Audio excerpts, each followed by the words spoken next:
ternyata kalau kita lihat sekarang, malah yang ngomong tentang radikalisme, malah yang yang koar-koar tentang toleransi, yang banyak ngomong tentang keadilan, justru terbukti berkoalisi, berkomplot untuk melakukan kejahatan. Coba lihat ya, kalau andaikan orang-orang muslim atau kelompok-kelompok muslim, semisal FPI, HTI, Habib Rizik, Felix Xiao misalnya, ya itu kan yang dianggap radikal. Siapa lagi? Ustadz Abdul Somad, siapa lagi? Ya orang-orang yang semisal dengannya. Pertanyaannya sederhana, pernah nggak kita melihat atau kita mendengar kasus bahwa mereka itu korupsi misalnya, atau maling uang negara, atau misalnya mereka itu ngebunuh orang misalnya, atau mereka itu berkomplot dengan kekuasaan mereka lalu kemudian menggunakan kekuasaan itu untuk menghilangkan nyawa seorang secara sadis? Kayaknya tidak. Kenapa? Sesadis-sadisnya seorang muslim, ketika dia berpegang pada agama, dan kalau kita bicara tentang kelompok-kelompok Islam, tentunya mereka berpegang pada aturan agama dong. Maka aturan agama itu justru di dalam Islam, kalau dia dipelajari, justru melarang perkara-perkara sadis bahkan pada saat perang.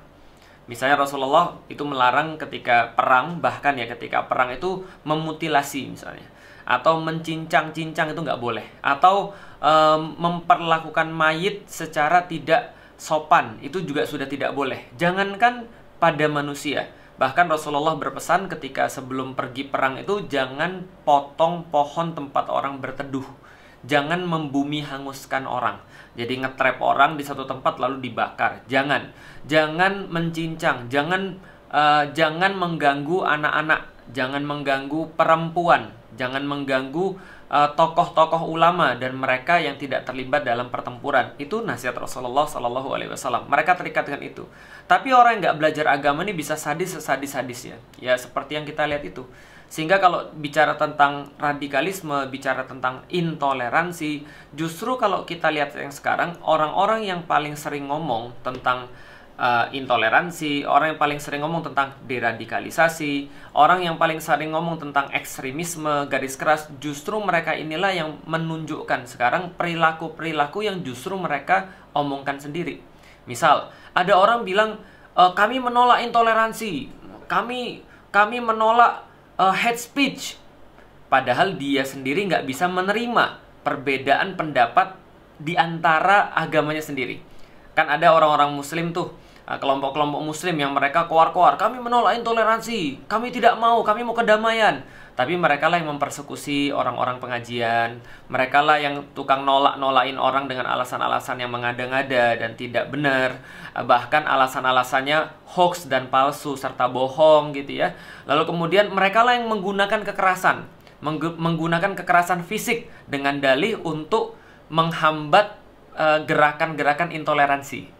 Ada juga orang yang mengatakan bahwa kami ini promotor toleransi, tapi mereka nggak bisa menerima perbedaan selain daripada pendapat mereka, karena mereka menganggap pendapat selain mereka salah. Yang terbaru ini yang kita lihat, yang merupakan inti pembahasan kita juga gitu. Kami menolak radikalisme, Islam garis keras, kelompok-kelompok yang nanti akan mensuryahkan Indonesia, yang akan main bunuh dan segala macam kekerasan. Justru terbukti bahwa kelompok-kelompok yang kayak gini, yang ngomong kayak gini, ternyata oknum-oknum ini punya tempat penyiksaan. Oknum-oknum kayak gini sudah biasa melakukan perkara-perkara sadis. Bahkan yang terbaru pembunuhan, itu pun yang sudah ketahuan. Kita nggak tahu apa yang terjadi di belakang. Ternyata ini yang faktanya gitu loh, maksudnya. Mereka melakukan, karena gini, kalau namanya masyarakat melakukan pembunuhan, ada nyawa yang hilang, itu pasti bisa dicari. Tapi kalau sana yang melakukan itu yang punya jabatan, yang melakukan itu yang punya wewenang, yang punya kekuasaan, itu nanti jadinya lain cerita. Kenapa? Karena dia yang mengontrol gitu loh, maksudnya. Dia yang punya gawe, dia yang punya wewenang. Makanya dari dulu itu berkaitan dengan sistem itu, orang-orang zaman dulu punya pertanyaan, punya frase pertanyaan, quis custodiet ipsus custodis. Itu kalau nggak salah bahasa Latin ya.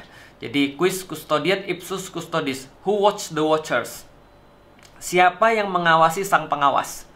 Kalau dalam sistem seperti sekarang, Kalau rakyat biasa diawasi oleh polisi, polisi diawasi oleh misalnya propam misalnya, propam diawasin oleh yang lebih tinggi lagi. Nah, itu yang ngawasin yang tinggi-tinggi itu siapa? Karena kalau sudah sampai pada titik yang paling tinggi, ya udah mereka nggak bisa diawasin lagi. Ketika mereka berbuat kejahatan, maka chance mereka untuk lewat daripada kejahatan itu lebih besar daripada orang-orang yang nggak punya kekuasaan atau orang-orang yang nggak punya jabatan. Sehingga betul, siapa yang bisa membuat hoax yang paling besar? Ya orang-orang yang punya wewenang untuk mengontrol informasi. Siapa mereka? Pemerintah. Siapa yang berpotensi membuat kesadisan dan radikalisasi yang paling besar? Ya orang-orang yang punya wewenang untuk itu. Siapa? Ya dalam hal ini adalah ya orang-orang yang punya senjata. Itu kan ya orang-orang yang punya wewenang, Polri misalnya atau TNI misalnya, mereka bisa saja melakukan apapun. Mereka bisa aja ternyata kalau kasus kemarin ini nggak dibuka, ternyata kan lewat. Kita nggak tahu berapa kasus-kasus kayak gini yang lewat. KM50 misalnya, siapa tahu, kita nggak tahu. Ya itu misalnya aja.